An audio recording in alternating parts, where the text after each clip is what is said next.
Can you hear me, Arthur?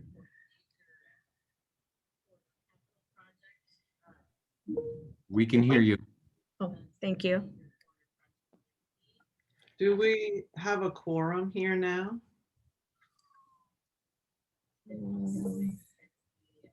Your participants are down there underneath your bar.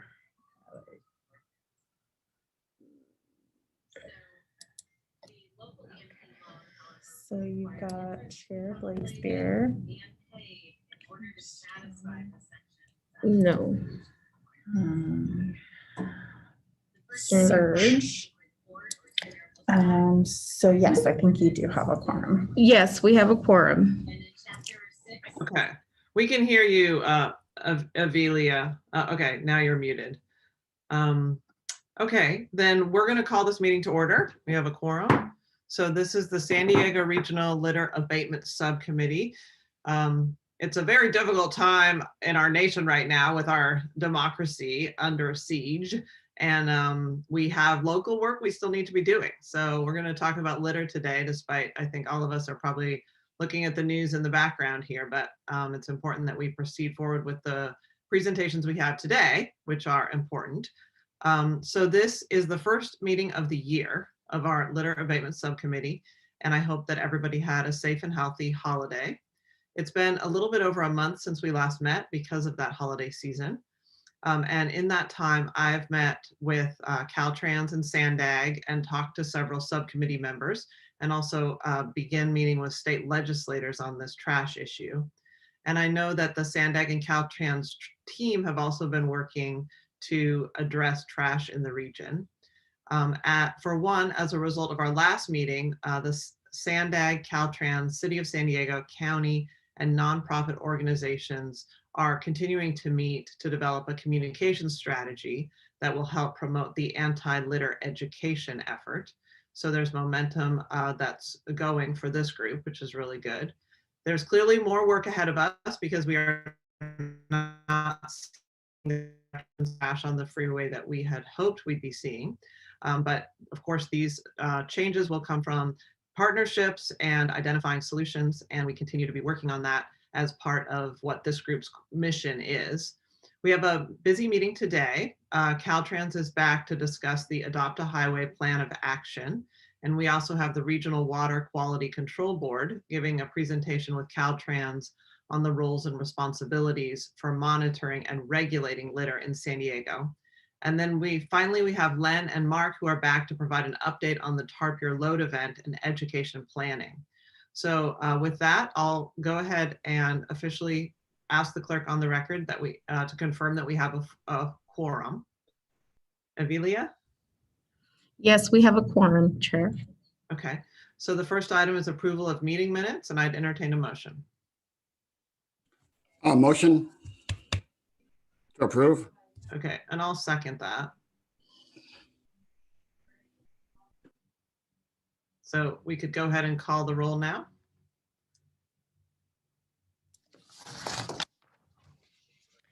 City of Encinitas, Chair Blakespear. Yes.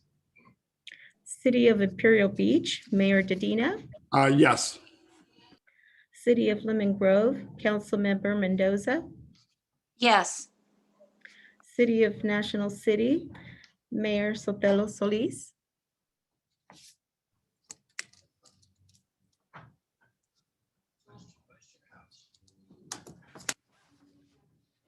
It passes with those present.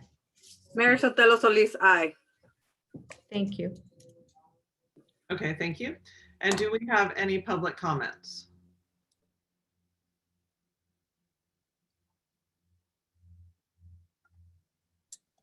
I don't see any hands raised.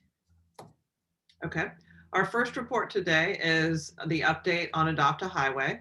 So at our October meeting, Caltrans provided the group with a look at how the program operates, and we had a good discussion and asked for a follow-up related to accountability and the adoption of certain segments and how this program could be improved so that Caltrans itself has to pick up less trash and the people who've adopted the highway are picking up more trash. So today we have Andrew Rice again with us. Thank you, Andrew, for joining us from Caltrans to kick off the item. So I'll hand it over to you, Andrew. Thank you very much, Mayor Blakespear and members of the subcommittee. And I appreciate the opportunity to come back and talk about Adopt a Highway. And as you mentioned, sort of a deeper dive with Adopt a Highway. So am I going to be sharing my PowerPoint or is it coming from your end? I just, you know. Andrew, we have the PowerPoint. You can just say next slide and Arthur will advance. Okay. All right. Great. Appreciate it.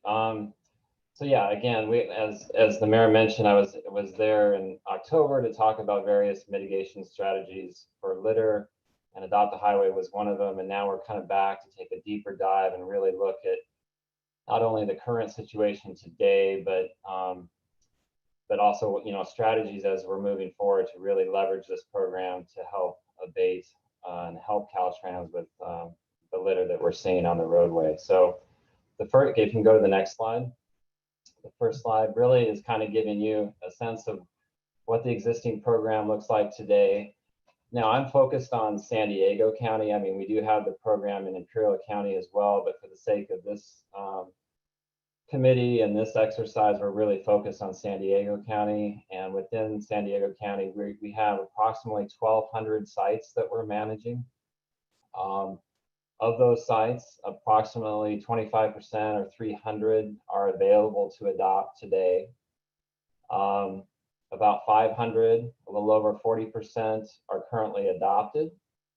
And then the remaining, about a third, around 400 adoptions would be deemed, sites, I'm sorry, are deemed not adoptable. Now that's broken down into really sites that we've determined to be unsafe to adopt. And I do want to stress that there are certainly a numerous amount of locations within urban San Diego where it is not safe for adoptions to take place and volunteers and contractors to be out there with live traffic. So that's partly what we're seeing with the sites that are not adoptable, but we're also those that say are under construction. So those are not currently adoptable, but when the construction is complete, certainly they could become adoptable, or certainly they a current adoption could be suspended and it's just started again once the construction is complete. You can go to the next slide, please. So I want to talk a little bit about availability, and I know this is something we talked about before as we're really trying to ramp up our efforts to help communicate with the local public and the cities and municipalities on what's really available to adopt currently. And we've shown this report before. This is a report out of the Adopt a Highway database that we can tailor towards each specific city and identify the locations that are available to adopt. And so we shared this with the committee back in December, those the members of the committee. I also reported to the CTAC committee meeting in early December and kind of shared these thoughts on Adopt a Highway as well. But of course, with the election in November and the turnover with all of this, we're looking now to really focus our efforts here to complete this distribution starting late January, early February, and really focusing on 3 different areas of distributing these reports would be to the elected officials, as well as the directors of economic development, as well as the directors of public works. And we hope between the 3 that we get a pretty good spread of communicating what's available to adopt within their city limits. And then the next slide, please. And so along with that, we would also be sharing that our new, our map, our GIS map for Adopt a Highway is now up and running and live on our website. It's an easy to use interactive map. And what I've done here is just a snapshot of an area kind of in central San Diego, the Kearny Mesa area, to kind of give you a visual of what it looks like Of course, you have the categories. You have the adoptions of the main line along the highway. You can filter the adoptions for the ramps, adoptions for park and rides, as well as bike lanes or bike paths. And then, of course, within that, you have site conditions or legends. You have the blue showing the sites that are basically adopted, green being available to adopt, yellow are areas that maintenance staff still needs to complete a site review, and then orange are those areas that are under construction and not available to adopt, and then red not being available to adopt from safety perspective. So anyway, I think it's a very useful tool. And again, it's on our website. I had a long link there, but I think it's just easier to know that if you go to Caltrans District 11, right there on the home page, you see a link to adopt the highway. And then once you're in there, you will see a link to the map. So and we can go on to the next slide, please. So another subject that we talked about before, and to talk about a little bit more in depth, is the accountability side. And on the previous slide, I did mention that we had 500 current adoptions. Probably about 65% of those are volunteer adoptions, 35% are sponsored adoptions or contracted adoptions. So within that 65% are volunteers. It's certainly very important that the majority of those are staying active and actually doing consistent cleanings. Otherwise, it's not a very effective program. And so we've really concentrated our efforts over the last year on creating accountability. I mentioned previously where each group needs to be communicating to us on a monthly basis, sending in pictures like you see here of the bags they collect when they do their cleanings. So just to kind of give you a sense of our efforts since July, the beginning of the fiscal year, we probably removed about approximately 30 groups based in inactivity, so averaging about 5 per month. So next slide, please. So along those lines, though, I think it's really important, though, we do mention that we have a tremendous amount of very active volunteers, and this program wouldn't sustain itself without the impact of these volunteers. And these are some pictures of these are the group there on the upper left that along I-5, and then you see a sign there in Bonsall on 76 in Fallbrook, an excellent group that's very active in the program. And then down below you see the quantity of trash picked up by a group on 805 down at near the border. So again, I just again, the majority of our groups are staying active, and of course they're a very integral part of this Adopt a Highway program. So the next slide, please. So now I want to talk briefly about our partnerships. And as you know, we've had some strategic partnerships with folks like Surfrider, and here I Love a Clean San Diego. And this is something that we're very excited about. I can start off by saying they are going to be adopting a location down in the South Bay. We're kind of finalizing the details on that. But what we're really more focused on is actually finding out a means to utilize I Love a Clean San Diego to actually help us manage the Adopt a Highway program and leverage their expertise with respect to their knowledge with if it's volunteers or their contacts with volunteers and businesses and organizations, as they obviously have a lot of expertise and knowledge around those that are interested in keeping San Diego clean. And so what we need to do is we're finding out a mechanism to basically help support this administrative help from I Love a Clean San Diego. It could be a pass-through agreement through the city, possibly a delegated maintenance agreement. We're kind of going through those details right now. But as you can see in the third bullet, Lynn just shared with me this over the last week or so. The Environmental Enhancement and Mitigation Program is actually doing a call for projects between now and say early March. And I think they're going to have a little over $13 million that they're going to be distributing over the next 2 years. So we're going to partner together to put in an application, and really hopeful that that could be a means to help support this partnership. And again, very excited about the potential of this. So next slide, please. And now another form of partnership is really this focus on these one-day permits. And these would be partnerships with the local cities and municipalities within San Diego area. And what we want to do there is, we're really looking at potentially grabbing volunteers from a local community that maybe otherwise wouldn't be able to commit to long-term adoptions. But then we can do sort of a cleanup day, if you will, one-day permit. And then what Caltrans would do would be providing this traffic control. And you see some pictures here, and we're talking about significant traffic control, like closing down shoulders, lanes, potentially even sections of highway. And as you know, a lot of this trash that we see collected out there are in very urbanized areas, again, that is very hard to get to in a safe manner.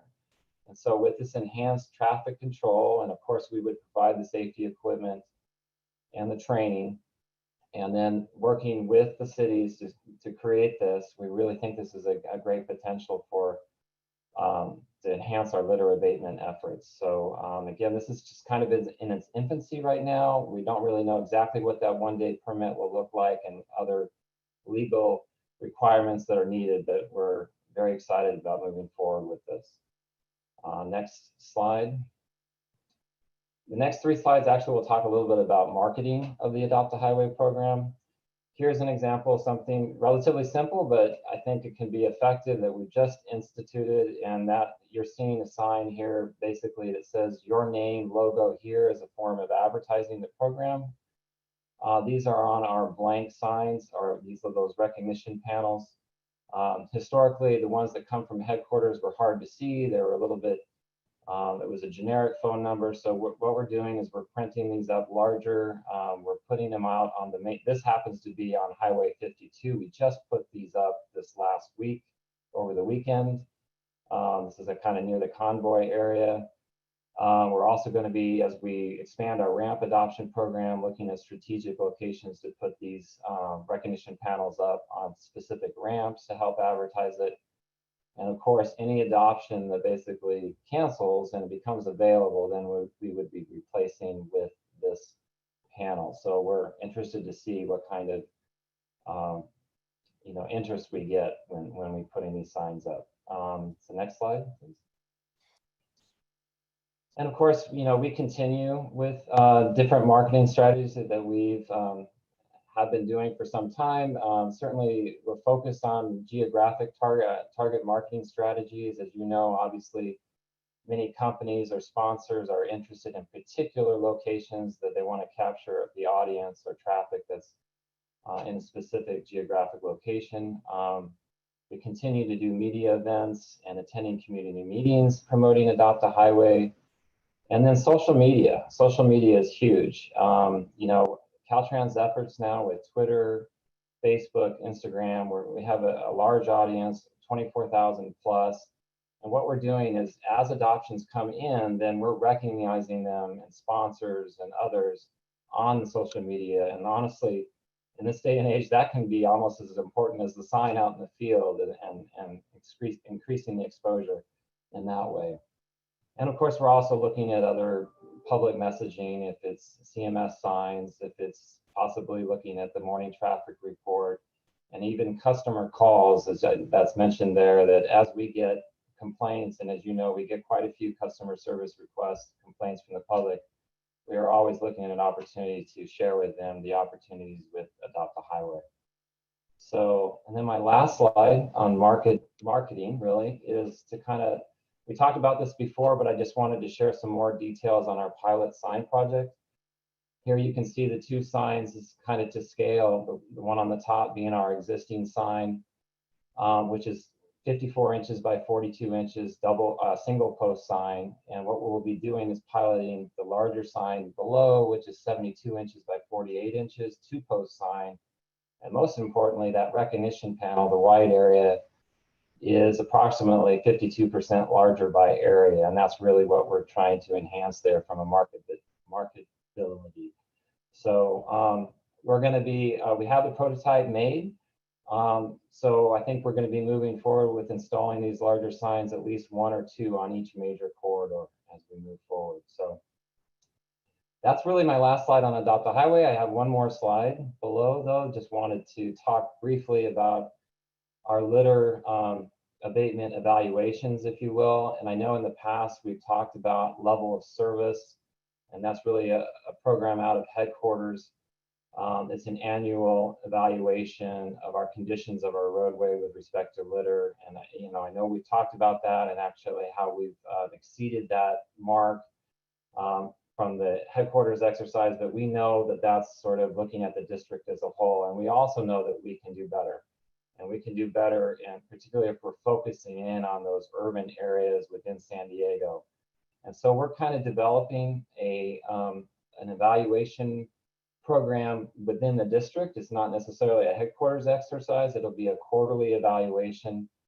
We're still kind of developing the specific grading system, but as you can see pictures here from the upper left of good condition to something looking more fair condition, and of course lower right would be poor. So something along those lines.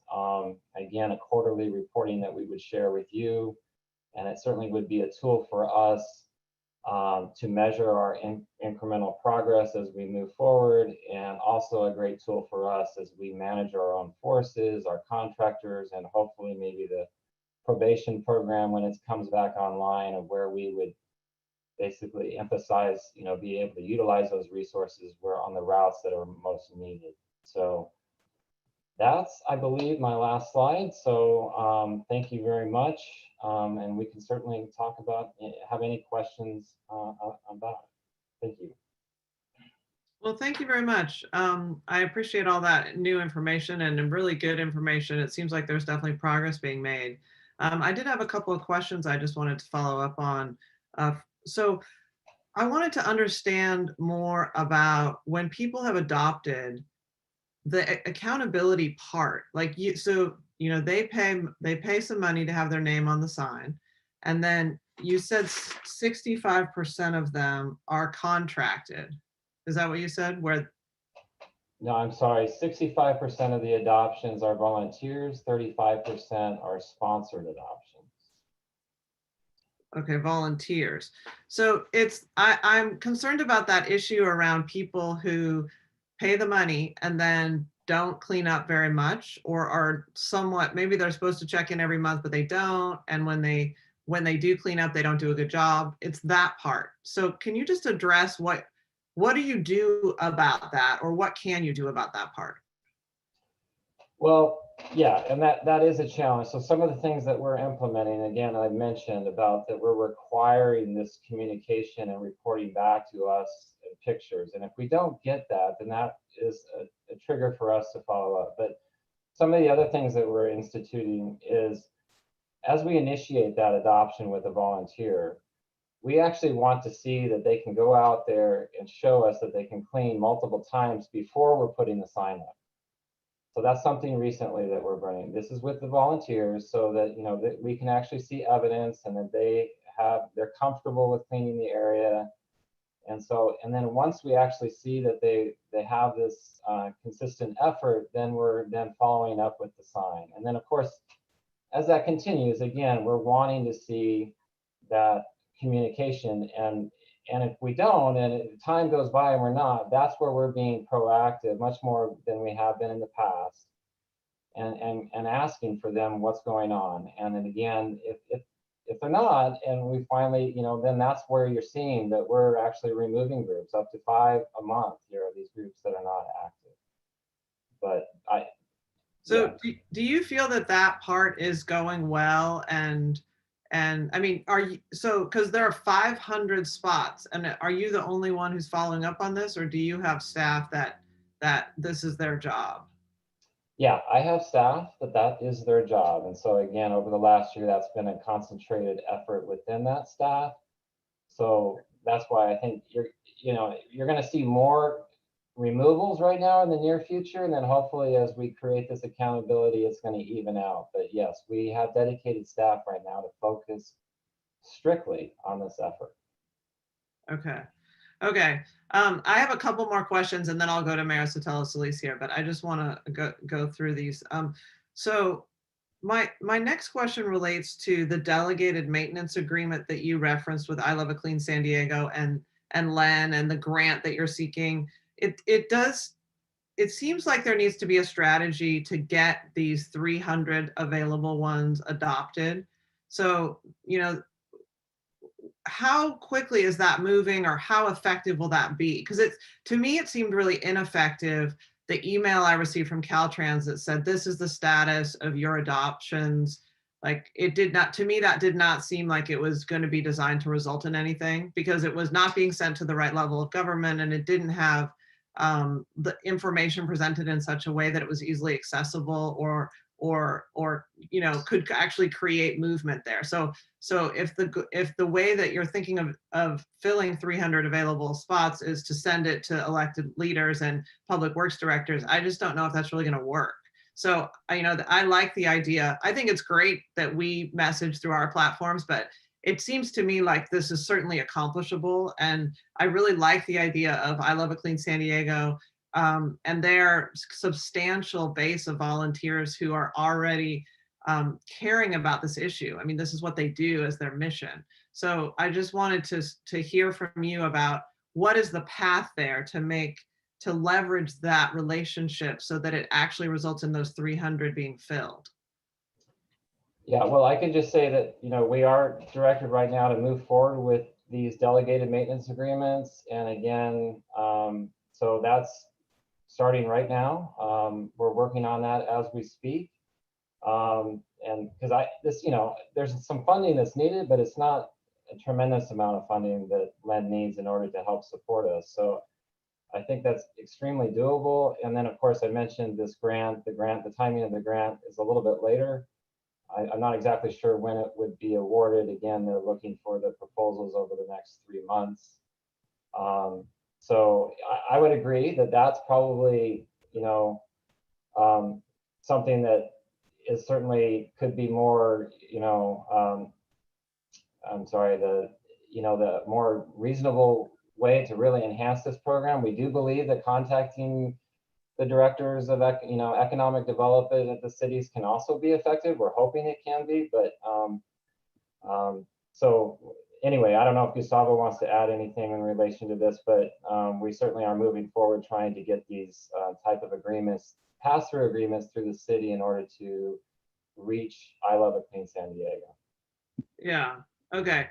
Yeah, I agree with you that economic development areas of the city would be more effective because they're actually meeting with business groups and putting it on the thing you had from the belly up was really good. That was a great example of promoting them and having those go out periodically like this. In this city, we have these sections that need it. But it does seem to me like we should try to have a goal here. Like if we meet in 6 months, in June, will you be able to say we filled these spots, which to me seems doable, but I wanted to hear from you about that. But I don't know, Gustavo, do you want to answer this specific question or do you want to speak at the end? Yeah, Mayor, no, I wanted to chime in on this specific question. I think what we're trying to say here is that we're not going to leave any stone unturned. So obviously the partnership with I Love a Clean San Diego is critical, and we're going to try to get that funding mechanism so that we can give I Love a Clean San Diego the funds that they need to support us in get those adoptions done. We have 300 available sites, but also Andrew mentioned that we've lost 30 and we lose about 5 per month. And we will continue aggressively looking at the sites that are not performing, that are going to come off the program and they're going to become available. But in addition to I Love a Clean San Diego, I mean, like you mentioned, having the economic development groups help us. The self-marketing with the signs that basically say your name here. I mean, the business owners that are going to be driving those, those sections of the highway, that's kind of like, selling itself. And then the social media that Andrew mentioned, promoting through our social media, the adoptions that are current, the adoptions that are available, and that dashboard, promoting that dashboard that we work so hard to put online, that makes it easier. It's a lot more user-friendly than just a list of sites. It's a map where you can go and click, you can go by colors. And so all of those things are going to help us. And yes, we will be measuring, and in future meetings, we can come back and let you know how many more sites we have adopted. Okay. Some of it is dependent on the economy. I mean, obviously, as the economy recovers, more businesses are likely to be willing to adopt and incur the cost of the adoption. Yeah. Okay. Great. I mean, to me, it seems like we having that goal of saying like in 6 months that these would all be adopted. I mean, basically being at functional zero, like one's come open, but then hopefully they would, you wouldn't end up with these, you have 500 adopted, 300 vacant, right? Like that's not a great percentage right now. And I mean, I just put the 400 to the side because in a way that's not even part of it. If it's not adoptable, then we shouldn't even talk about it. It's like, so there's 500 adopted, 300 are not adopted. So that's like a lot of capacity that could be filled here with some dedicated effort. And then my last question has to do with the one-day permits, which I think is an outstanding idea. And I think there are definitely people who don't want to commit to do it the whole time. A community group, a city, a mayor like me could get that organized, and it would be a fantastic way to get some of that trash that seems really far removed, or you have to scramble up the hill or down the ravine, or there's the old like yard sign or whatever, all that kind of stuff is that accumulates in some of these places. So what is the critical path there? Like when can that start? What is needed to get that going? Because I think that's really great. And there's maybe should be a goal of doing one a week, one a month, so something in this county so that it can be part of the ongoing program.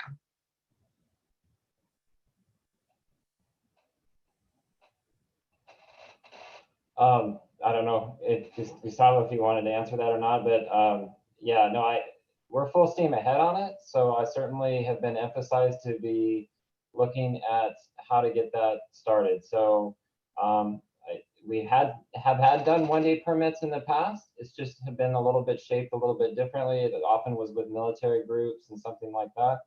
So I think we also just need to make sure that from a liability standpoint, that we got everything covered. So we're talking to the right folks to make sure that works. And so I guess I think we could start something in the very near future, as long, we've had some preliminary discussions with a few cities. We sat down with Chula Vista, we had a little conversations with El Cajon as well. So I think we're really getting the ball rolling. So there's nothing really preventing us from getting that started sooner rather than later. The only thing maybe would have to do with COVID, right? I mean, so that unfortunately is creating some dynamics right now when we have stay-at-home orders relative to do this. So, but otherwise, it's moving forward right now. I'm sorry, Gustavo, anything to add? Yeah, I think that what's most critical is to pick a location and just give it a try. But it needs to be a location where these volunteers are going to be able to get access to that portion of the freeway safely, because that freeway is going to be closed. We're going to close it, or we're going to close a ramp or an interchange. So it needs to be an area that logistically we have a group that is willing to come in and do this, and then that they can safely do this, that we can provide them the training so that they know, for example, that if there's a hypodermic needle, don't pick that up. If you see something that it looks dangerous, don't pick that up. Some basic safety training, as well as the safety equipment that they will need so that people don't injure themselves. So I think we're working through the logistics, but once we have a site identified, we try it, and then if it's successful, we do it more, just like you mentioned, Mayor.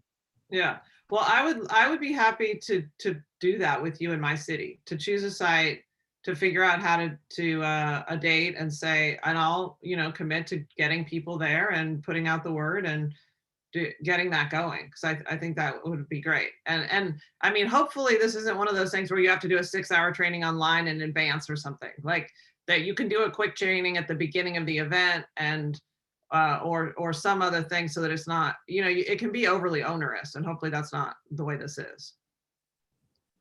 No, that's not our intent. I think it could be fairly quick, and we provide the safety equipment, PPEs, hard hats, vests, and then go over the basic safety procedures. But honestly, with the type of traffic control that we're talking about, it's much safer than the typical adopt the highway environment that doesn't have that traffic control. So I think it's something that's not going to be too onerous, and we can be very efficient in the cleaning.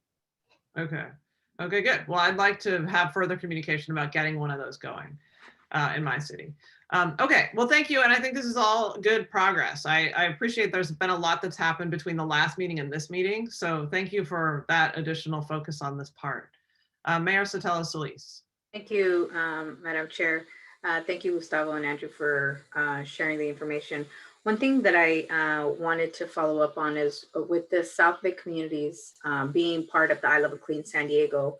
I know you mentioned going through the economic development departments. So my question is, how does a city or interested party become part of that conversation? I'm sorry, how the city becomes a part of that conversation? You said there was a grant that in that one slide, you said that the South Bay, that they're planning, I Love Clean San Diego is planning to sponsor several locations in South Bay. So my question is, how are they being allocated? And how does one become part of that conversation to be included in that dialogue? Yeah, so I just, with respect to, I Love a Clean San Diego is adopting a location just like any other company or adoptee or volunteer. And we just wanted to look at South Bay because we knew that there's definitely opportunity to expand the program in South Bay. There is everywhere, but South Bay in particular. And so we're just executing an adoption with I Love a Clean San Diego. I think they're going to be cleaning some ramps, maybe at I-5 and L Street, possibly Main Street. So that's no different than any other adoption. Okay, so I guess I should be a little more direct. I want to get I Love a Clean San Diego to national city. So I think I need to, if you're sharing that the ones that you just listed are in Chula Vista. So I hear what you're saying. So I will reach out to their team if there is an opportunity to expand their footprint to the community of National City. Okay, absolutely. Okay. Second question is for both you and Gustavo, how are we going to benchmark success?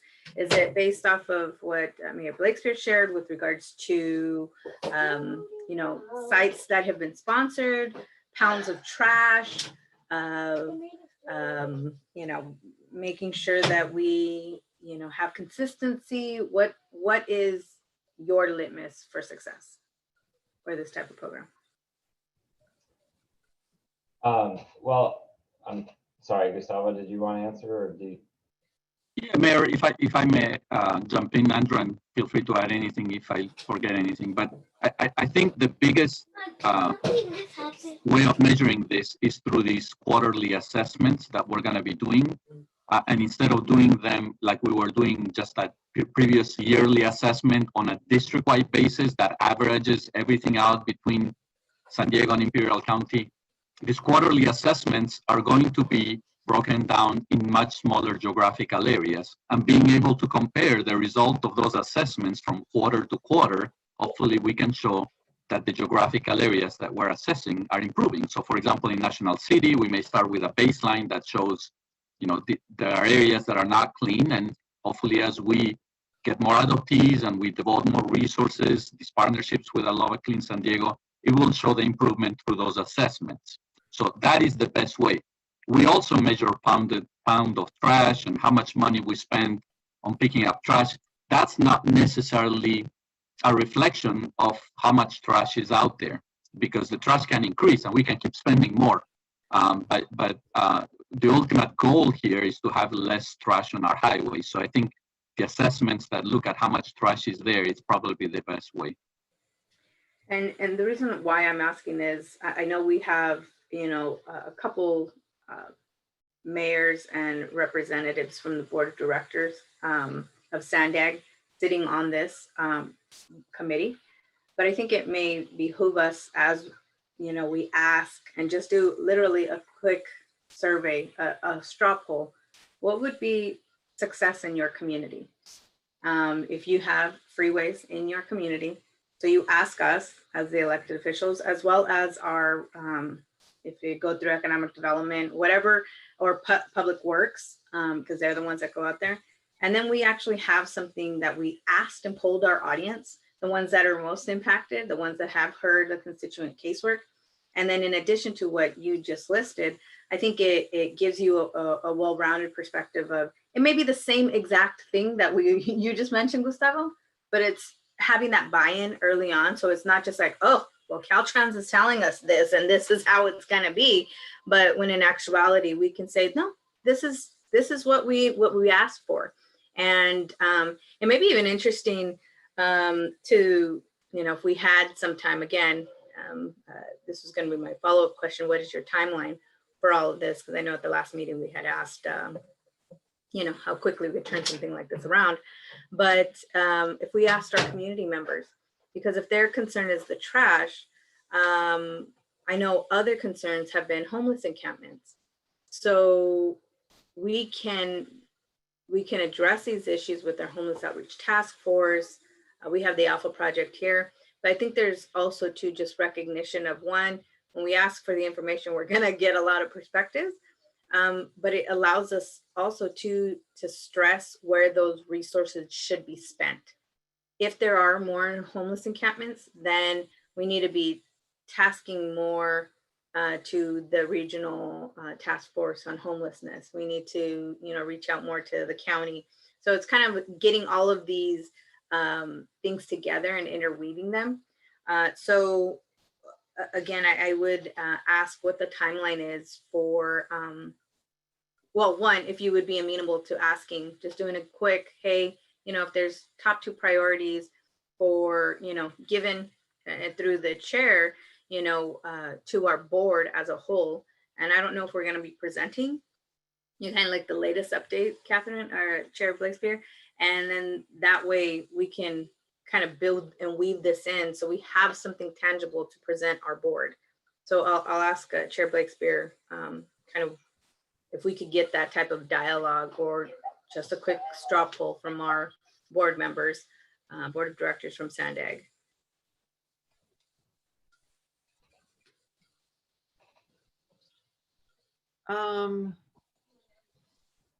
I don't know. I mean, we've had turnover on the committee because people were unelected or retired. And so at the next board meeting, I'm going to be presenting this committee as something that's making progress and cares about this. And I mean, to me, the way that I articulate what we're doing is that we're having hearings.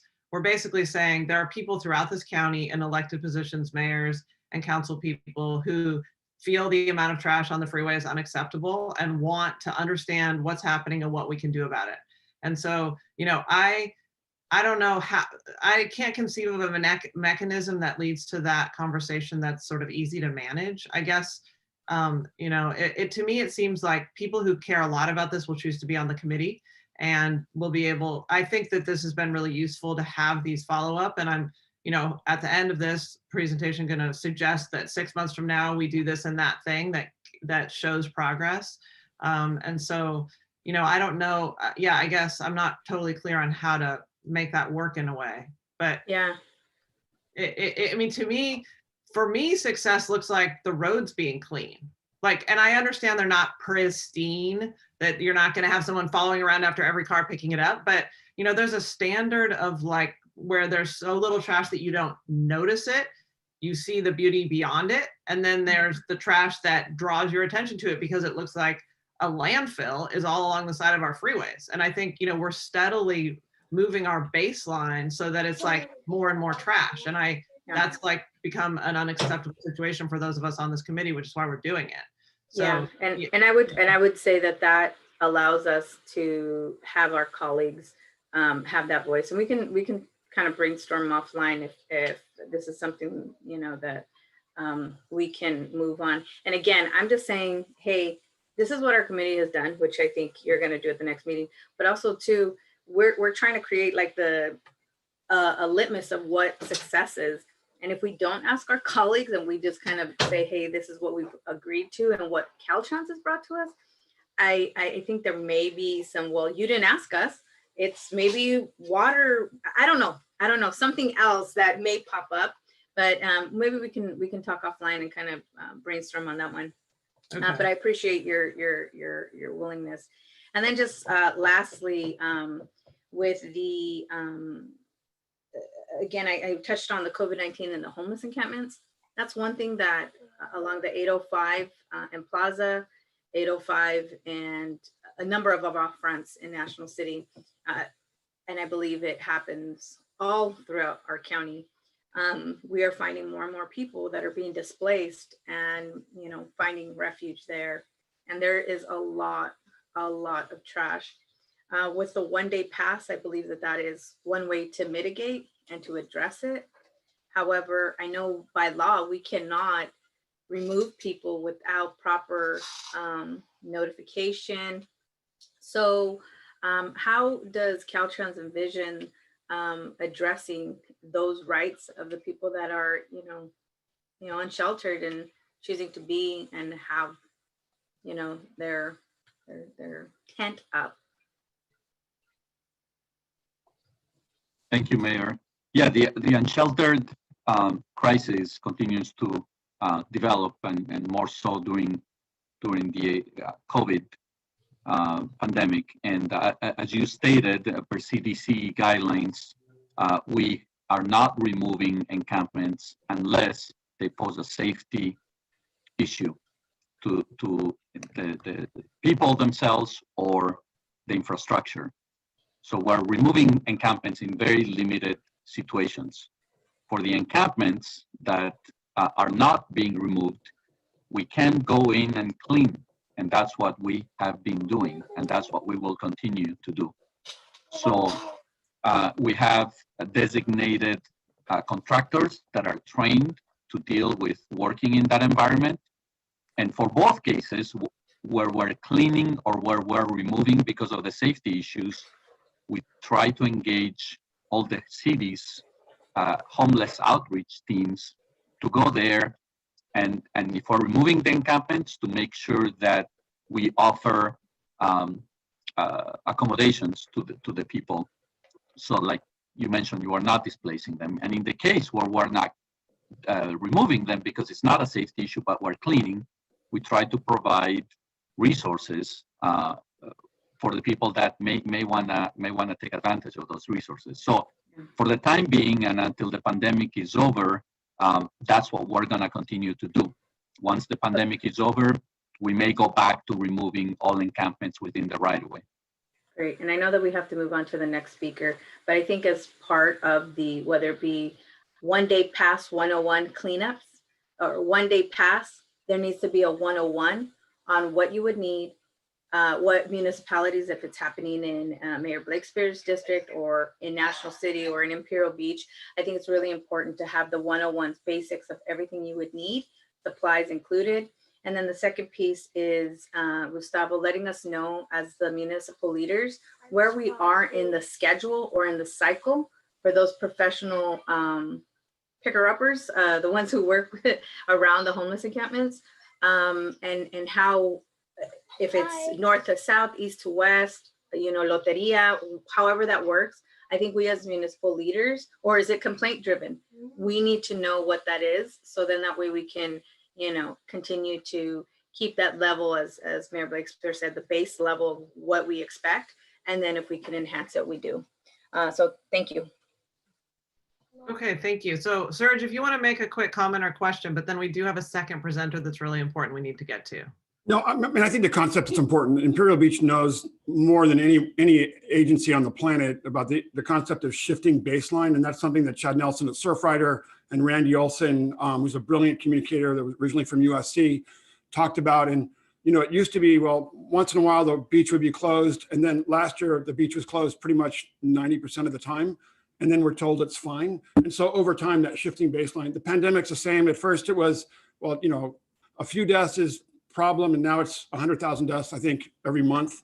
I think it's 20,000 deaths last week.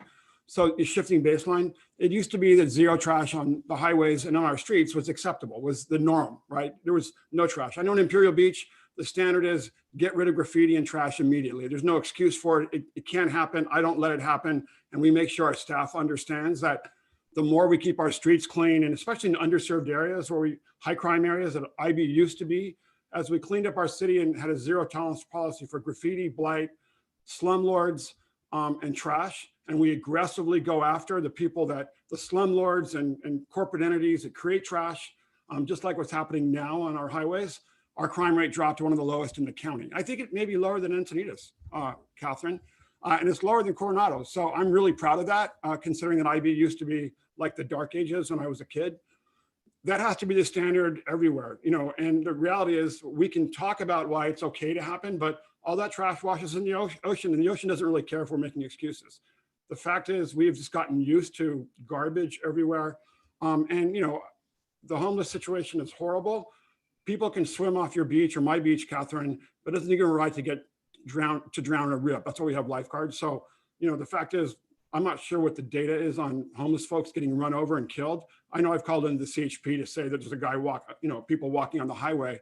I mean, it's incredibly dangerous for everybody, whether it's CHP, Caltrans workers, or then anybody driver that may hit these folks, and obviously they're dying. It seems to me, I read about this all the time. So the standard has to be, when we get back to normal, and for people to feel safe and secure. I know in South County, when I drive on the highway and I see garbage and graffiti everywhere, my feeling is everyone else must feel like, yeah, we live in an unsafe, unsecure times. And it's more important for people to feel safe and secure, given the chaos that's happening in Washington. And I know I've seen in my city that this consistent, systematic, zero tolerance cleanup efforts yield huge results when it comes to economic growth and public safety. So that's my thing. And I'm going to keep pushing on that because other states and other cities don't have this problem.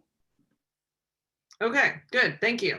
So let's move to Lori Walsh, who's with the San Diego Regional Water Quality Control Board.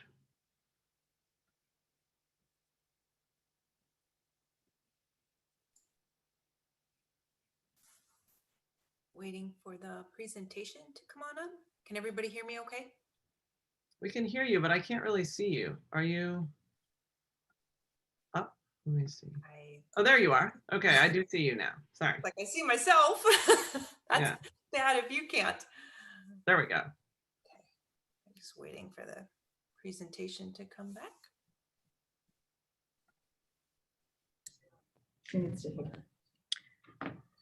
Chair Blakespear, Yes. we have a member of the public that had a comment on item 3.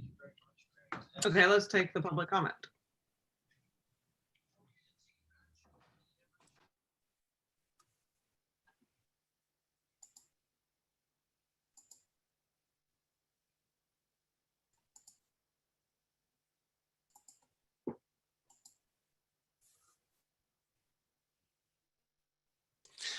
Hello. Mayor Blakespeare, I think the public comment was Hello, me. Carl. My name's Carl. I had my hand up because I was not promoted to a presenter, and I go on immediately after Lori. So I was just trying to get the attention so I could get promoted to presenter. That's happened now. Thank you. Oh, good. Okay, great. So was that the only public comment, Amelia? No, actually, the member that needed to speak is Alex Yakutis. Hello there. Can you hear me all right? Yes. I'm from Coronado. I'm the chairman of the Planning Commission here, which, means nothing other than maybe gives me a little credibility. I just want to thank this organization for forming. I have a million things I'd like to talk about, but you don't have time today. But I would like to just say that broken window syndrome of being able to pick up trash to improve things long-term that started in New York many years ago. I think I kind of follow that. I just want to offer my assistance. I'm going to educate myself. I'll be joining your meeting. I just want to help clean up that one-day program. I want to learn, and I will keep my mouth shut on opinions because everybody has one, you know what I mean? But I just want to help clean up trash, particularly with my South Bay friends and the corridor from downtown for when people come to San Diego and just get to see our city. So that's it. Thank you so much. And you might see my name pop up. I want to join this meeting and I'll get involved with the other organizations. Thank you so much. Great. Thank you, Alex. We encourage your involvement. And thank you for watching the meeting. And I'll have to drop off early. Sorry, because I have at 11 o'clock. No, it's okay. Okay, there's the presentation. So we'll hand it back over to you now. Great. Thank you very much, Good morning, Chairman Blake Spear and members of the committee. My name is Lori Walsh. I'm a professional engineer and I am the program manager. I manage the stormwater programs at the San Diego Water Board. I'll be kicking off the first half of the presentation, and then as Carl mentioned, he'll jump in. Where I want to start is in 2015, the State Water Resources Control Board adopted amendments to both the statewide ocean plan and the statewide inland surface waters, enclosed bays, and estuaries plan to control trash, keeping it out of the waterways. And they did this because the pollutant of trash is a statewide issue, which this committee is very familiar with. And they did it to increase consistency with how trash was regulated, because it was it is a statewide issue. So this is to be consistent throughout the state. I'll refer to these as the trash amendments as we go through, but know that it was a change to both the ocean plan and the inland surface waters plan. And this is a graphic that's on the state board's website, and it shows all the different sources of how trash gets into the waterways. There's one exception, there's two exceptions. The Los Angeles Water Board and the San Francisco Water Board both have total maximum daily loads that have been developed for trash. So there are extra and specific requirements that are over and above what these statewide amendments require. Next slide, please. So how did the board respond to trash in the environment getting into the waterways? You got to click, there's some animation. Thank you. Okay, so the State Water Resources Control Board on June 1st of 2017 issued what we call 13383 letters. That's the section of the water code that supports our authorities to issue these types of orders. And the state board issued these letters to all traditional and non-traditional phase 2 permittees and also Caltrans. And I'll explain what all that means. The state board issued these letters because it is the phase 2 permittees and Caltrans, those individual permits are written and adopted by the state board. So the state board sent the letters to those particular permittees. The San Diego Regional Board issued our 13383 letters on June 2nd of 2017 to all of our phase 1 municipal stormwater co-permittees, because we write and our board adopts that particular permit. These letters and orders required all of these permittees to choose a track, I'll explain that, and a trash implementation plan. Next slide, please. This is off of the state board's website as well. And what the trash amendments do is they apply to all phase 1 and phase 2 permittees that hold NPDES permits. Caltrans has its own separate permit, and as a municipal permit holder, Caltrans also is responsible for complying with the trash amendments. Next slide, please. So what is a phase 1 and what is a phase 2? That is a distinction based on the number of people the municipal storm sewer system services. So large or phase 1 municipalities serve a population of 100,000 people or more, and the small or phase 2 MS4s serve less than 100,000 people. You also heard me use the term traditional and non-traditional. Traditional is more of the cities and counties, the airport, the port, things like that. And the non-traditionals are places like Cal State San Marcos, San Diego State, things like that. Next slide, please. I need another click, please. Okay, so again, this is just so you follow along this nomenclature. Phase 1s are large, phase 2s are smaller, non-traditional. Yeah, so these are a list of some of the phase 1s that are covered by the regional municipal stormwater permit in San Diego County, which is what I have highlighted here.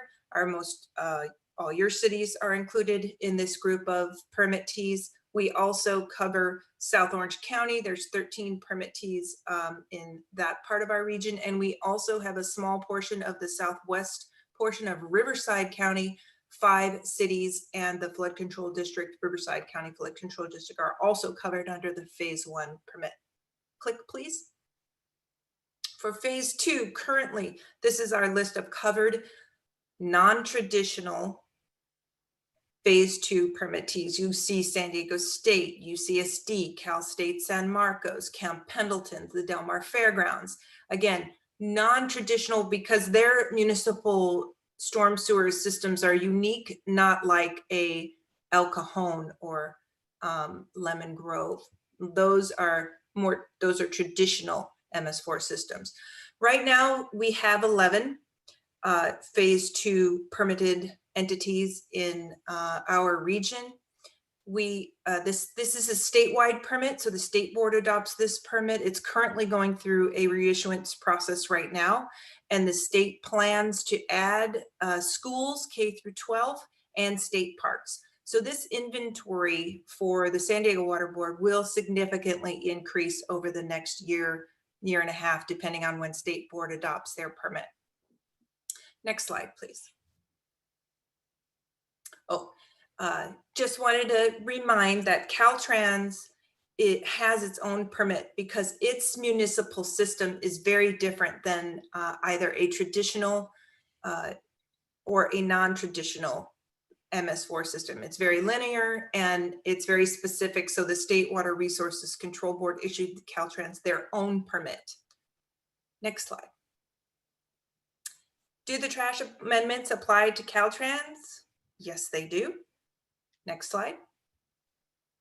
This is the letter that the state board issued to Caltrans in 2017. They got their own because they have their own permit, and they too are required to comply with the trash amendment requirements.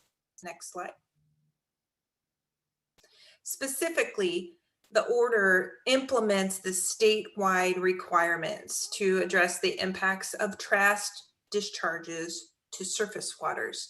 These amendments, again, are found in the, they amended the ocean plan and the inland surface waters, enclosed bays and estuaries plan. I really wish they would have shortened that because that I have to slow down every time I say that name. Click, please. So there's several ways that requirements can get put into permits. In particular, the amendments to both the ocean plan and the inland surface waters plan included a prohibition of discharge of trash directly into waters of the state or in an area where the trash can ultimately be deposited into the waters of the state. So these amendments are all about trash getting into waterways and affecting beneficial uses. Next slide, please. Here's a comparison of what I've been talking about so far. So Caltrans has to comply with the similar requirements as the phase 1 and phase 2 entities have to comply with. Both have to, the amendments apply to all the permittees I've been discussing. All of the permittees have to pick a track, and I'll explain that. And then they have to map high trash generating areas and drainage outfalls. The trash requirements are going to be included in everybody's permit. Currently, the regional MS4 permit, of which you are all the committee members are a co-permittee to, the trash requirements are not yet in that permit. We are putting them in now during this reissuance. There's a self-report on progress, and anyone who doesn't comply with the trash requirements could find themselves subject to enforcement. Click, please. So they're the same requirements for all municipal permitted dischargers, and there's just a small difference being that Caltrans, in the way that Caltrans will map their trash areas. Click, please. The phase 1 and phase 2 permittees have land use authorities, so they will map the priority land uses. And Caltrans will map something called a significant trash generating area, which you all been talking about already, the rest areas, the park and ride areas, the on-ramps, things like that. It's a little different than the commercial or industrial land uses in a jurisdiction. Next slide, please. So how to comply with these? There are two tracks, track 1 and track 2. Track 1, well, the letters that were sent out by both the state board and the regional board gave municipalities and Caltrans a choice. You can choose track 1 or choose track 2. If you choose track 1, it's installation of the full trash capture devices, which are certified and on the State Water Board's website. And they would be installed in significant trash generating areas and capture the trash that gets into the municipal separate storm sewer via inlets and or discharged via the pipes. Or you could choose track 2, and that's an implementation of any combination of controls, including institutional controls, which Caltrans gave you several examples. Their Adopt a Highway, things like that, that achieve an equivalent level of trash removal to that full trash capture equivalency. Remember, the requirement that will go into the permit is a prohibition of trash discharges, as opposed to something like a water quality objective for total phosphorus at 10 milligrams per liter or something like that. That's not the type of requirement that you will see in your permit. You will see the prohibition of trash. Caltrans chose track 2, but we have, of the 39 large phase 1 municipalities that are in the under the regional MS4 permit, 26 of them chose track 1, which are the installation of these full trash capture devices, which does come with a little bit of a benefit. There is reduced monitoring that's required, and whereby if you choose track 2, there's more monitoring that is necessary to demonstrate the equivalency of a full trash capture device. So 26 of the co-permittees have chosen track 1 and 11 have chosen track 2. If you do the math, that's only 37. The 2 flood control districts do not have land use authorities, so they are not required to choose a track and provide an implementation plan. Specifically, Encinitas has chosen track 2. Imperial Beach has chosen track 1. Lemon Grove has chosen track 1, and National City has chosen track 2. Of our small, non-traditional phase 2 entities, 4 of them have chosen track 1 and 5 of them have chosen track 2. Next slide, please. With that. Okay, this is where I take over, I think. Yeah, very good. Okay, thank you, Lori. My name's Carl Savage. I'm with Caltrans. I am the Stormwater Division Chief, and I work hand in glove with Lori on Caltrans complying with the permit requirements here. So you just heard Lori go through what the various requirements were. And here's what Caltrans is doing to try and stay in compliance with the permit. The first one is the mapping of the significant trash generating areas and the outfall mapping. That task is complete at this point in time, at least it is in San Diego. The second thing that we had to do was, how we're going to maintain our trash pickup. And we are primarily doing that currently through the use of institutional controls. And I'm going to explain that in just a minute. Then the third thing we need to do is start the implementation of full trash capture devices. And we are considering those as the locations in need become more clear. Once you put them in, they're in for good. There's no moving them.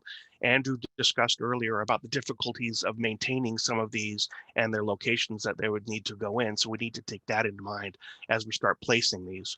Also, the permit requires that we remove trash and capture trash down to the 5 millimeter level. That's about 1/4 of an inch. So these devices are very particular and very, we need to be very careful where we put these and the device we put in. And also the maintenance of these devices becomes kind of a bit of a challenge, both their condition and because of the down to 5 millimeter level, they can be subject to clogging. So there's a lot of advanced work that's going in so we can pick things that we can actually take care of. Next slide, please. So I mentioned earlier that the significant trash generating areas have been mapped. This is the map of those significant trash generating areas. It was completed back in 2019.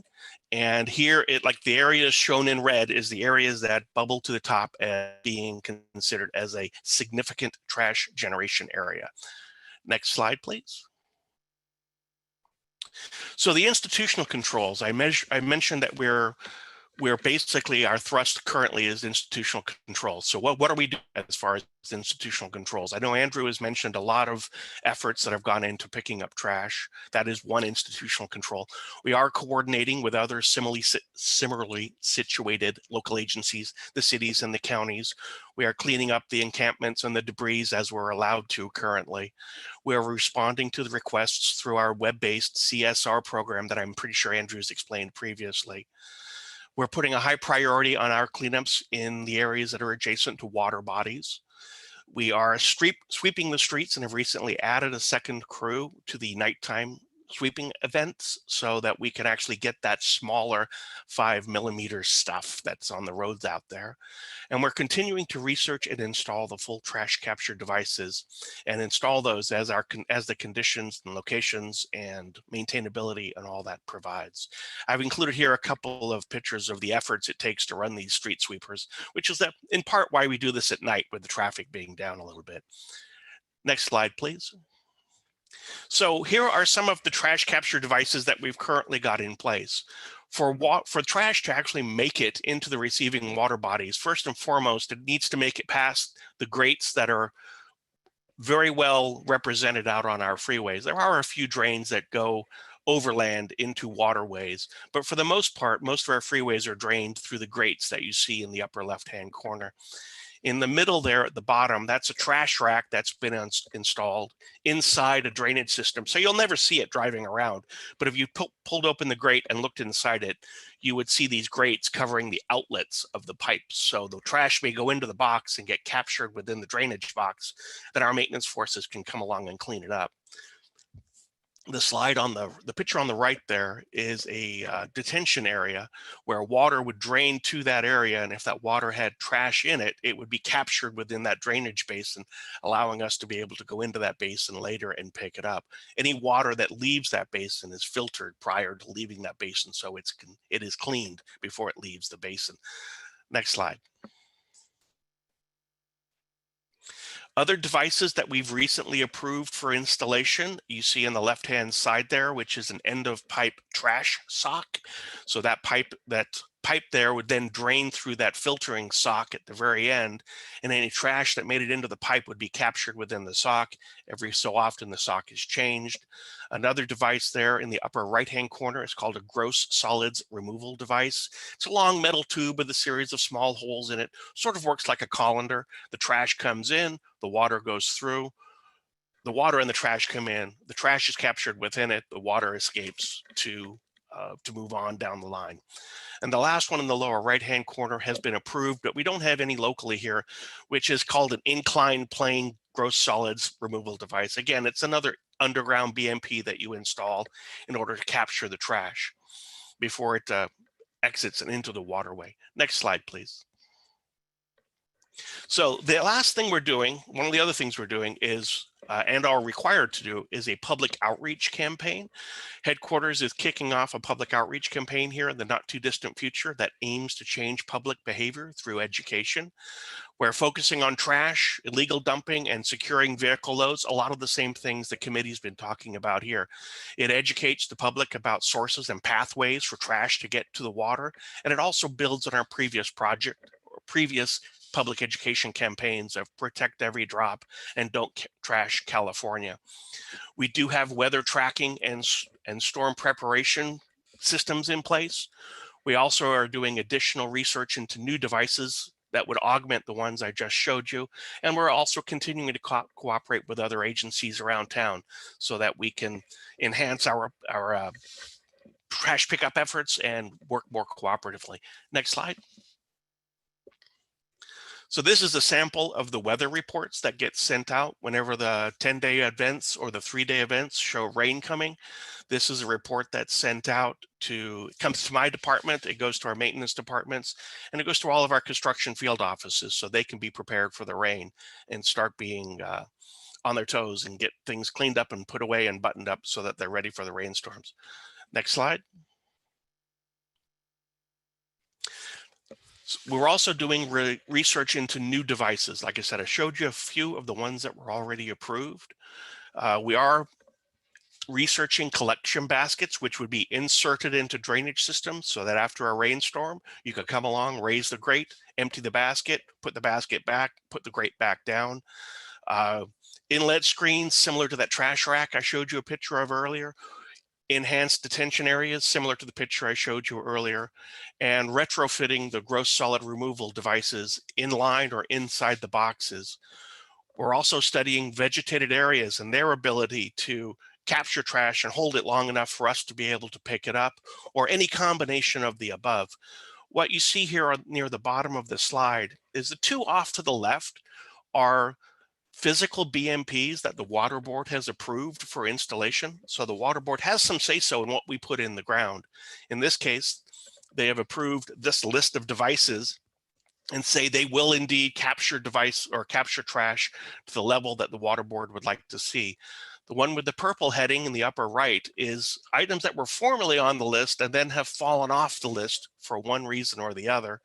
And then in the lower right-hand side, it's the water board is listing the sorts of physical improvements that you can make, such as the detention basin and infiltration trenches that will be multi-use. Not only will it treat and clean the water, but it could hold the trash long enough for you to be able to come along and pick it up. Next slide, please. So this is an effort or an example here of some cooperation with others. The city of San Diego has shared with us some research they did. They were installing some trash devices down in Choyas.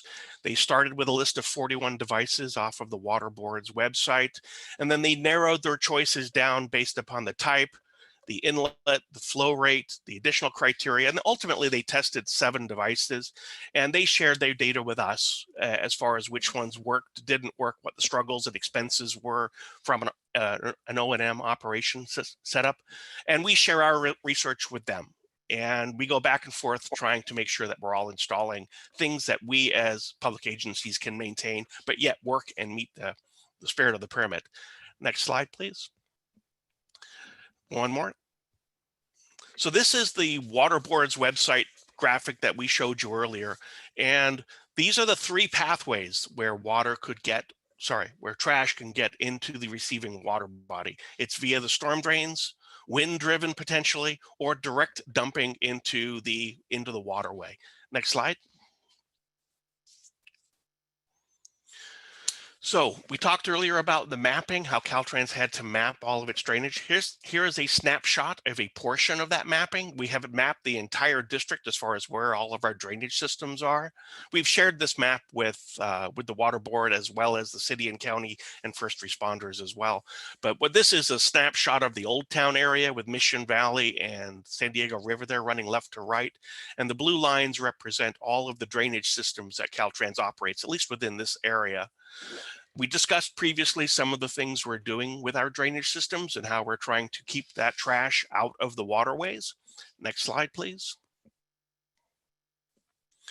So here's some of the wind-driven examples where we have most of our right-of-way is fenced, so a lot of trash could build up against the fence line, giving us the opportunity to capture it there prior to it making it into the water. On the right-hand side here is a photograph of how vegetation has fortunately captured trash here prior to making it into the water. And by capturing it, we have the opportunity to pick it up before it actually makes it into the water. Next slide, please. And lastly, we have the direct deposition of trash directly into the water. Caltrans doesn't really operate many facilities, however, that are immediately adjacent to a water body. We don't operate beachfront properties. We don't operate parks. We don't operate a lot of those things. We do have a couple of areas where our roads cross these facilities, but it's not really conducive to stopping to dump. We do get direct deposition, or if people who come along and decide to empty their large trucks in our right-of-way. Here's 2 examples, one up on the Ortega Highway and the other one in the median of Highway 94. We see things like this and we are pretty quick to clean them up. This is actually sometimes easier to clean up than the trash that's spread out all over the place. Next slide, please.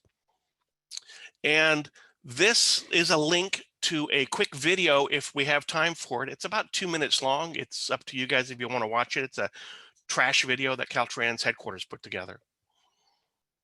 Is it good? I like it. All right. It's only a couple of minutes long. Okay. Can we click on the video?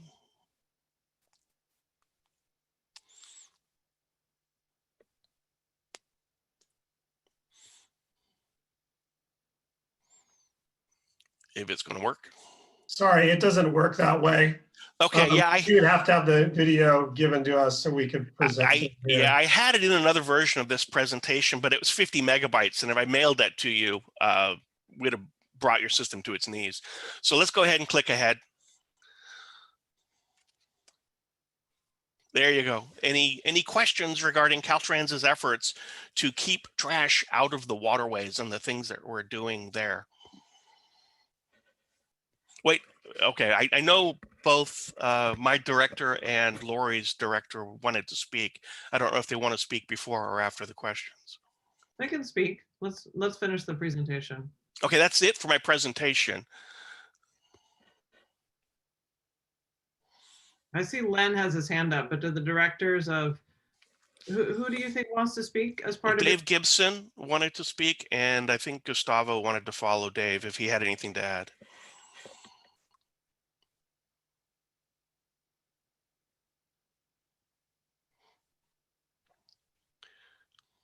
Okay. Dave, are you coming up? Or Gustavo? Why don't you go ahead and go first since your picture's up? Oh, there's Dave. Good morning, Chair Blakespeare, members of the committee. I thank you very much for the opportunity. I'll be very succinct because you've already spent a lot of time on this and it's really quite important. I'm glad to hear the sense that this is actually a significant issue, that we're not the only ones who think there is far too much trash on our roads, streets, and highways. And I was especially appreciative of the comments made a few moments ago by Mayor Dedina and Mayor Sotelo-Solis, especially regarding homelessness. It is a significant and tragic issue that people are being forced out of their homes by this pandemic. But I think we all acknowledge that there was a chronic homeless issue before and probably will be one again. That is an important source, not the only source of the trash. And it's something that will require a regional approach. In issuing these amendments that Lori Walsh covered, the state board was trying to solve a problem, but I think we can acknowledge that it isn't as simple as issuing orders. It will take a regional collaborative approach. And the water board has both authorities and some opportunities to work with each of the municipalities and Caltrans on this. And so we are available to you. And I think a collaborative approach regionally is the solution. And I was appreciative of Caltrans' presentation pointing out that public education is a significant issue in this. As you mentioned, Chair Blakespeare, you can't drive around after every car. I wish we could, because just driving down Friars Road, we just somebody tossing their fast food wrappers out of the car. And seeing homeless persons at one moment in time, it is personal belongings, and there are laws and court cases on how we can handle that. At another moment in time, when they've moved on, it becomes a problem we have to deal with. And clearly, it'll take a regional and collaborative approach to achieve real success. I note that one watershed water quality improvement plan, the one for San Diego Bay, which includes National City of San Diego and Coronado and Chula Vista, has trash as a major issue. I think it probably ought to be evaluated in the watershed plans for each of the municipalities. And I think we should look for opportunities to partner with Caltrans, like we heard earlier today on the one-day permit type options. So the water board also has authorities when you have challenges with property owners, public or private, who are a significant source of windblown trash, for example. I was prepared to take enforcement action against California Department of State Recreation and Wildlife because their own property was a homeless encampment and a significant source of trash, that they were willing to bring 8, I would call 40-yard dumpsters to clean up that site, was what it took to fix that. There may be other places where that authority could be used as well. So we are here to work with you, and I hope that we'll have an opportunity to truly change the trajectory of trash in our region. So with that, I thank you very much for your time and attention. Thank you. Let's go to Gustavo if you wanted to speak. Thank you, Chair Blakespeare. Yes, I wanted to start by thanking Lori and Dave for being here today. I know that Caltrans and people like Carl work very closely with the water board to make sure that we comply with the law, which is try to prevent trash to enter in our waterways. So partly maybe to answer also one of the questions that Mayor Sotelo-Solis had earlier on how we prioritize trash pickup. She was specifically talking about encampments, but our priority is to keep trash away from waterways. So if there are encampments or there's trash that is near waterways, we try to prioritize that first. Not all trash is the same. Some of the trash is a visual blight, but it will not get into the waterways. So I just wanted to mention that. We care about all trash, but we do have mandates to keep water away from trash waterways, and that's what we're prioritizing first. So anyways, I just want to leave it at that and see if there are any questions that we may answer. Okay, thank you. I do see that Len has his hand up and Mark has popped on the screen too. So do you both want to talk on this part? Yeah. Can you hear me? Yes, we can hear your dog. Hey, stop. Somebody's ringing the doorbell. Time is everything in life. I just wanted to do two things. Man, stop. One was, Carl, on your chart, I noticed that the 52, 54, 94, and other crossways were not identified as red. And I'd like to know, does Caltrans also have responsibility for those areas? Because in two of them in particular, waterways are parallel. And the protection measures, and I can tell you from the 94, it's absolutely atrocious. It is absolutely filthy, and literally 50 yards away is the watershed directly to the ocean. So I'm wondering why those are not red, and more importantly, not priorities, where those direct accesses are in fact probabilities. The other is, I just want to make everybody aware, and again, I Love It Clean San Diego is a countywide effort, but of all of the efforts that we conduct, virtually every one of them are focused on watersheds. Watersheds and the efforts that lead to potential trash into our oceans. We did 94 of them last year, and we continue to do them on a regular basis, as well as educating K through 12. We've worked with Think Blue, the Coastal Commission, and each of the particular cities to make absolutely certain that our K through 12 push in apprising individuals on the importance of watershed protection is part and parcel to their education. So I think that that's a great role and opportunity for many of the organizations to get involved in. So I'm glad to see that it's also part of the Caltrans effort to educate the importance and to make sure. But I invite each of the municipalities to engage where they can in order to support some of these outreach efforts and enhance that opportunity for the opening of awareness. If you'd like me to, I can address the red lines on that map. The strategic significant trash generating areas was mapped in 2019. It was done via a combination of maintenance records, review of Caltrans service requests, visual inspection of what things looked like, proximity to water. There was 4 or 5 or 6 elements that were reviewed, and those that bubbled to the top of the top were considered as significant trash generating areas. Now, just because something is not colored red does not necessarily mean we're not going to do anything. It means the red areas is the areas where the board has said, Caltrans, if you come in here and do something, we will give you credit for doing work with trash related cleanup and pickup and prevention. But of course, we're going to maintain our entire facilities, and that includes all of the roads everywhere. And since 2019 to today, there has been some circumstantial changes with the advent of COVID and some things changing. If we had to map it today, would we get the same answers? Probably not. If we had to map it again in 5 years, would it look different again? Probably so. They had to take a picture in time in 2019, and using those 5 or 6 criterion, that was how they came up with. And proximity to water was just one of those criterion. Carl, if I may ask you to take a look at that.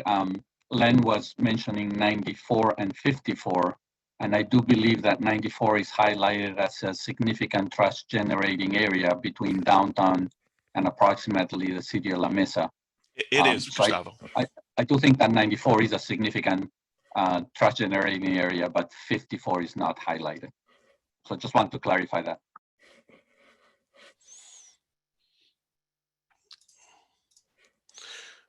Uh, 94 is, that is correct. 54 is not. Okay, was there any other follow-up on those questions, or did I think, did we have another hand up? Let's see, No, we don't, Chair. Okay, wait, did Mark want to speak? Can you hear me, Mayor? Yes. I was going to give you just 30 seconds worth of quick updates. We're re-engaging with Miramar, trying to see if they want to hand out some tarps without an event happening. They also have the $5 and $10 fees for not being tarped that they're not enforcing, to see if they can implement that again with a very long grace period where people understand it's coming. Maybe it'll get more people to buy a tarp for $5 and pay a fine. The Caltrans media team is meeting later today on a Zoom, brainstorming, and I'm going to take, if they're not listening, the great ideas about the one-day events and the city contacts into that group. So they're meeting again today. Our own personal problems with COVID, our funding, we've had to suspend our beach cleanup coordinator who was going to spearhead our efforts there. So we're having difficulty in cleaning our own ramp. Andrew, please be kind to us. I'm going to try to get a core group down there this weekend to clean it. We did have some good news Vista with our Janice Jones, one of our leads for Rise Above Plastic. The Back Fence Society has taken the 78 at Melrose on and off ramps, and they actually have a cleanup this Saturday at 9 o'clock. So we're still trying to move forward. It's the new year. COVID is absolutely slowing us down, but we're still actively trying to participate and get some trash cleaned up. Len had some additional things, I think.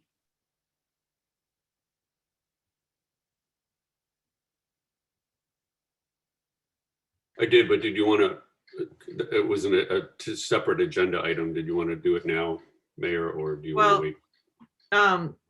I appreciate those updates. I don't know if that update was supposed to be the next agenda item, but I know we were coming up on 11:30 really fast, but I do appreciate hearing those things, and I encourage you to keep doing that. I mean, the idea of handing out the tarps and reinstating the fines, to me, those seem like really important things to move forward with. We don't need to wait for an event to start being a little bit more diligent about trying to enforce that message about tarping your load. So thank you for your energies there. And of course, for adopting a highway section.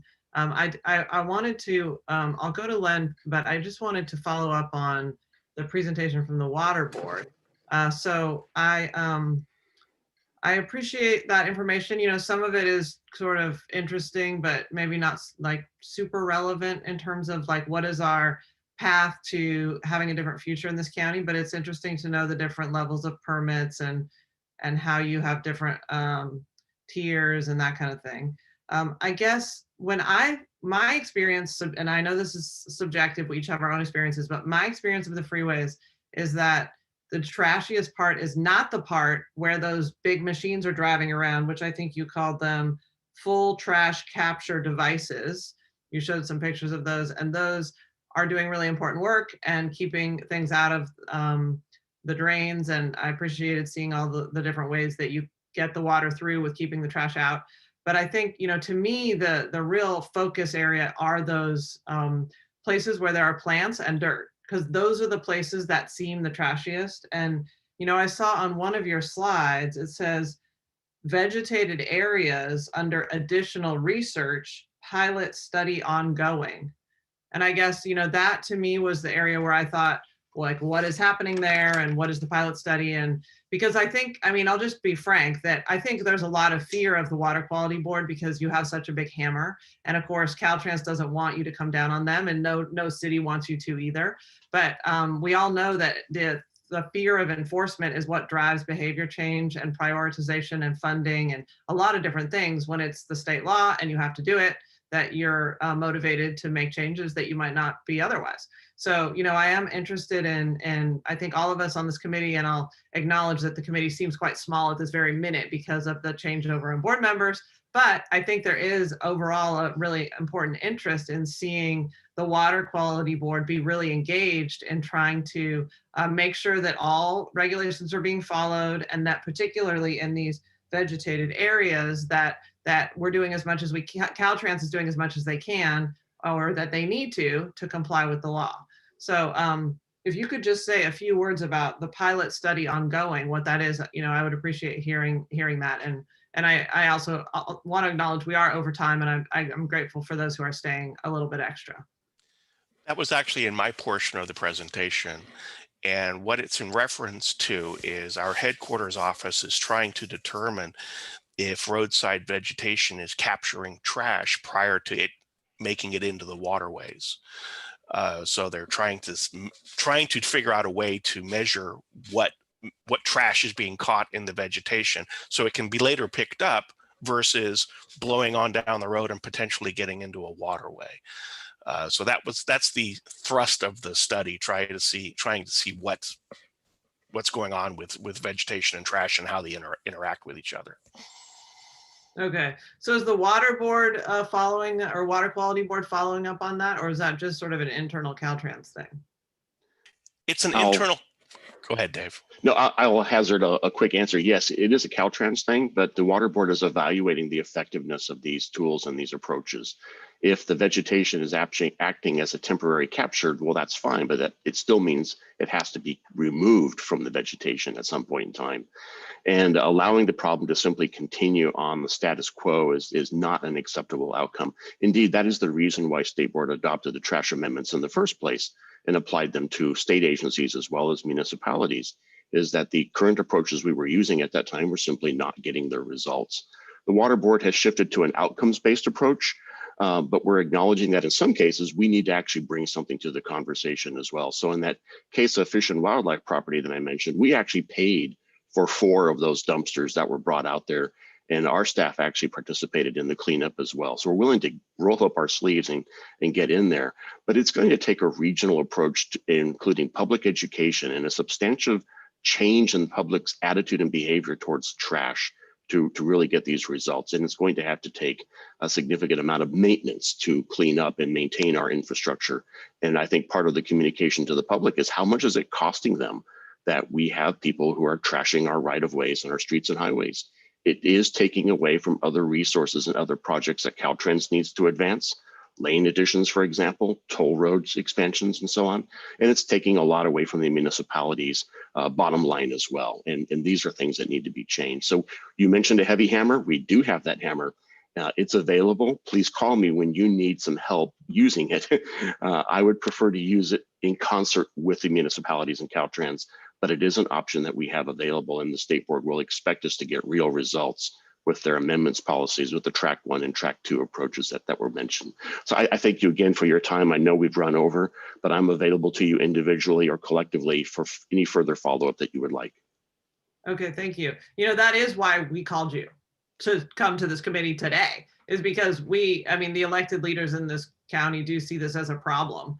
And so, Indeed. you know, we're trying to figure out like what can we do here to have a different result. And so, you know, the water quality objective for trash and the subject to fines for non-compliance, you know, I think those are all really important things that I hope that we're really evaluating here, because we need to be, I think everyone's well-intentioned, but for various reasons, we've created the status quo. And if we're going to be pushing back against that and creating a new reality that's cleaner on our freeways and is better for our waterways, you know, we need to all be doing a little bit more, a little bit differently. So I am really grateful that you both came, Lori and Dave, and I hope you continue to be really closely engaged with our county, because we do care a lot about this, which is why we're talking about this. You can count on that, absolutely. Okay, good. And thank you, Carl, for the information and the presentation. And I'm glad to see all that stuff that we're working on.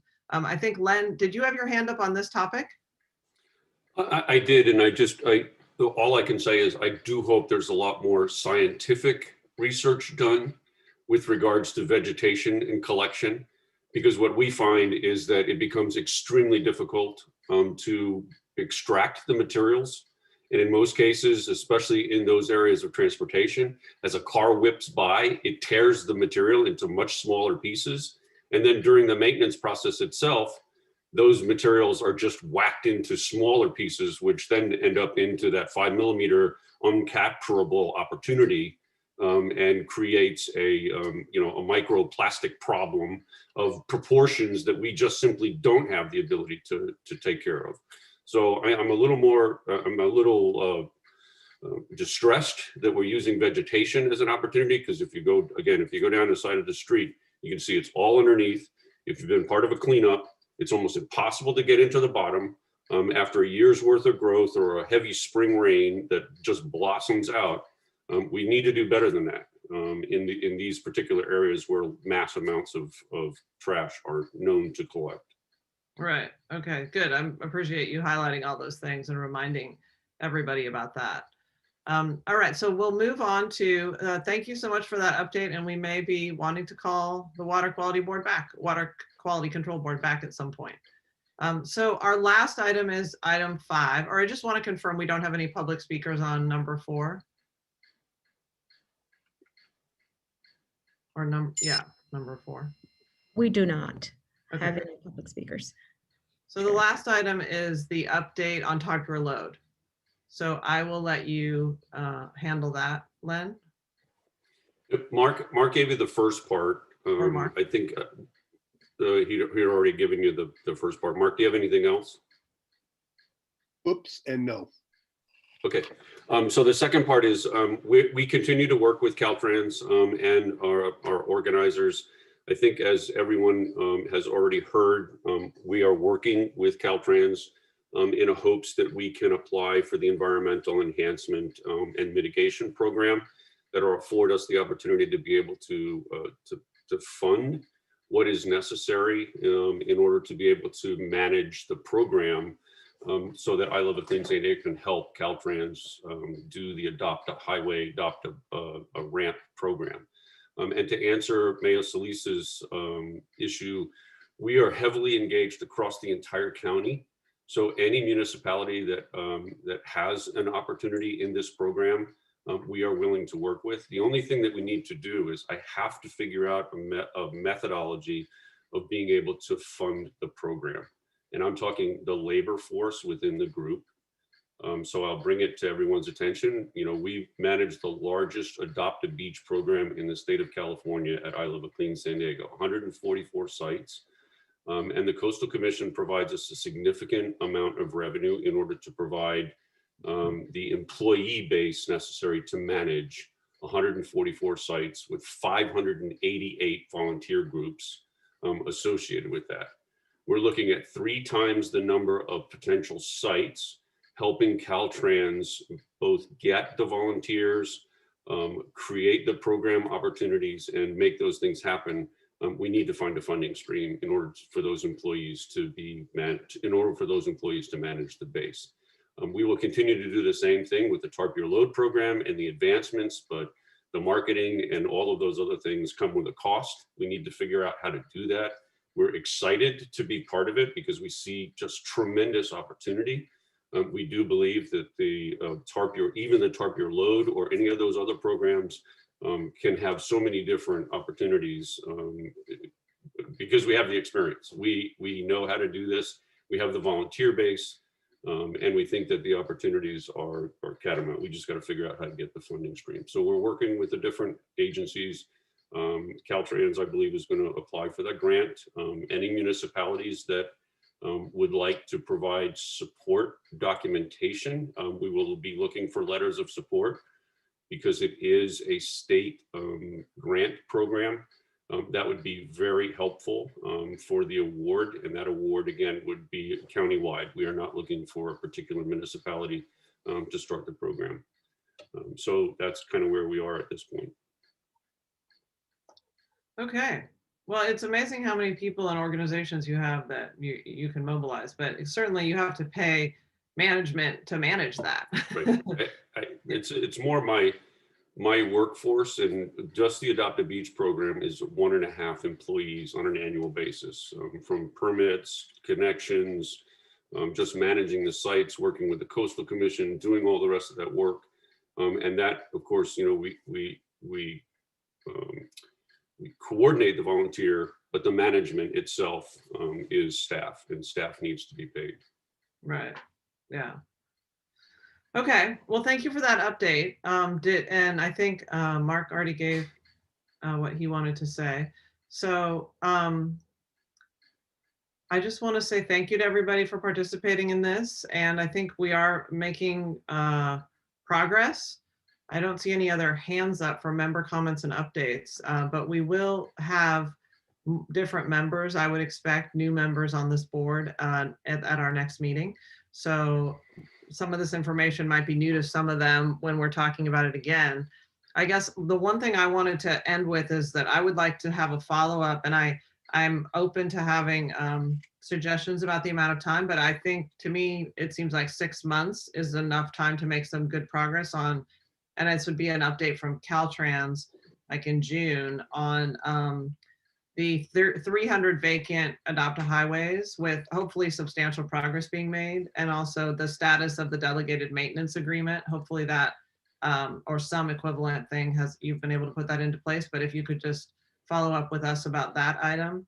And then also the 1-day permit. So ideally that will be an operating program, and you'll have done several of them, including in my city, but I'm hopeful that we can have an update on that. And then also the quarterly assessments that were mentioned, that you would present the results of that, because you would have at least one quarter that, you know, as your territory has been divided into smaller sections, and you're able to manage the data in a different way that maybe is clearer and easier to track over time. And if there's anything else that I missed about these presentations that you think would be good follow-up, I'm open to people's thoughts on that. So speak up if you want to. I see Len still up, but I don't think you're trying to speak. Yeah, so does that work for Caltrans? Can we have someone say yes, if that's okay? Gustavo? Yes, Mayor, that works for us. We'll come back in June and we'll give you an update on all those items that you just highlighted. Okay, thank you so much. And then, I mean, just to say, I think one of the things we still haven't heard from are the waste haulers. You know, the role of the waste haulers and the corridors that the waste haulers drive. And if there's anything more that we could be asking them to do. You know, we are in currently at this very moment about to hear from EDCO, who wants to have an increase related to organics. And so, you know, all the cities waste haulers, those contracts are, I think most of them are renewing automatically, but you can always be focusing on things you want in those contracts. So I would like to hear if there's any expertise on what is happening or what should be happening, not just from the waste haulers themselves, but any other organization that has an opinion about that, like I Live a Clean San Diego or otherwise. I would be, you know, quite interested in that. And if you are listening to this and would like to present on that subject with the waste haulers, you could reach out to the staff or me directly, and I'll forward it to the staff so we can get you on the next agenda. So I think that might be the end of this meeting. And thank you again, everybody, for staying late. And with that, we are adjourned.